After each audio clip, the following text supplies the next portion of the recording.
ఎవరో నాకు కితాబిస్తే నా విలువ ఎక్కువ కాదు, ఎవరో నాకు కితాబు ఇవ్వకపోతే నా విలువ తక్కువ కాదు.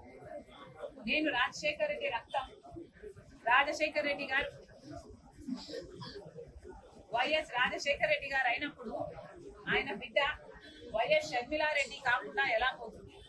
ఆయన మనవడు రాజశేఖర రెడ్డి గారు మరీ ముఖ్యంగా కోరుకొని మా నాన్న పేరు పెట్టుకుంటాను అని వైఎస్ రాజారెడ్డి అని పేరు పెడితే ఆ మనవడికి ఆ పేరు కాకుండా ఎలా పోతుంది?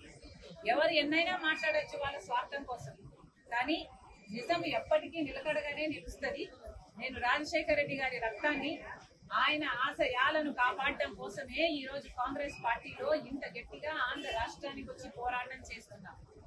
మీరు ఎన్నైనా మాట్లాడొచ్చు. ఈరోజు పొద్దున చాలా దగ్గరి మనుషులు కూడా చాలా విచిత్రమైన, చాలా బాధ కలిగించే కామెంట్స్ చేశారు. కొండా రాఘవరెడ్డి అన్న నాకు గాని నా కుటుంబానికి గాని దగ్గర అనుకున్నాం, కానీ ఈరోజు ఆయన కూడా నా మీద నేను పాదయాత్ర ఎందుకు చేశాను అన్న దాని మీద ఆయన ఏదో అక్కడ ఉన్నట్టు, ఆయన బావుమర్తి అక్కడ సూపరింటెండెంట్ అయినట్టు, ఆయన అంతా విన్నట్టు ఏదేదో చెప్పారు. నేను పాదయాత్ర చేయాలి అని భారతమ్మ అడిగితే నేను పాదయాత్ర నేను చేస్తాను అని నేను అడిగినట్టు చెప్పారు.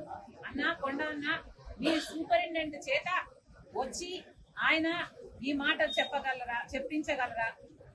మీరు మీ దేవుని మీద, మీ బిడ్డల మీద ప్రమాణం చేసి జరిగింది ఇది అని ప్రమాణం చేయగలరా మీడియా ముందర? నేను ప్రమాణం చేయగలను జరిగింది అది కాదు అని. నేను పాదయాత్ర చేస్తాను అని నేను ఎప్పుడూ అడగలేదు.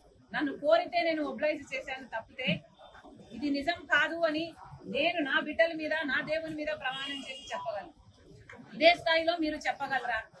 నేను నా భర్త పోయి అక్రమంగా డబ్బులు సంపాదించుకోవాలి అన్న ఉద్దేశంతో మేము జగన్ రెడ్డి దగ్గరికి వెళ్ళి మేము అడిగినట్టుగా మీరు చెప్తున్నారు. మీరు అక్కడ ఉన్నారా? మీరు అది ప్రూవ్ చేయగలరా? కనీసం నేను విజయవాడకు ఆ ప్రమాణ స్వీకారం రోజు తర్వాత ఒక్కసారి ప్రైవేట్ అఫైర్స్ విషయంగా పోవడం తప్పితే, అది కూడా విజయమ్మ గారితో సహా నా భర్తతో కాదు పోవడం తప్పితే, మొన్న పెళ్లి కార్డు ఇచ్చేంత వరకు నేను ఎప్పుడూ పోలేదు. పోనీ నేను వెళ్ళానని మీరు ప్రూవ్ చేయండి, మీ మాట నిజం అనిపించుకుందాం. ఎందుకన్నా దేవుడు చూస్తున్నాడు. మీరు నిజాలు నిక్కచ్చిగా చెప్పేట్టుకుంటే మీ విలువ పెరుగుతుంది. కానీ ఒక ఆడపిల్ల మీద అబాండాలు ఇలా వేస్తే, రాజశేఖర రెడ్డి బిడ్డ మీద మీరు అబాండాలు వేస్తే ప్రజలు గమనిస్తున్నారు. దయచేసి ఇలాంటివి చేయకండి. నేనుగా నిస్వార్థంగా పాదయాత్ర చేశా. నిస్వార్థంగా జగన్మోహన్ రెడ్డి గారు ముఖ్యమంత్రి కావాలని కోరుకున్నా.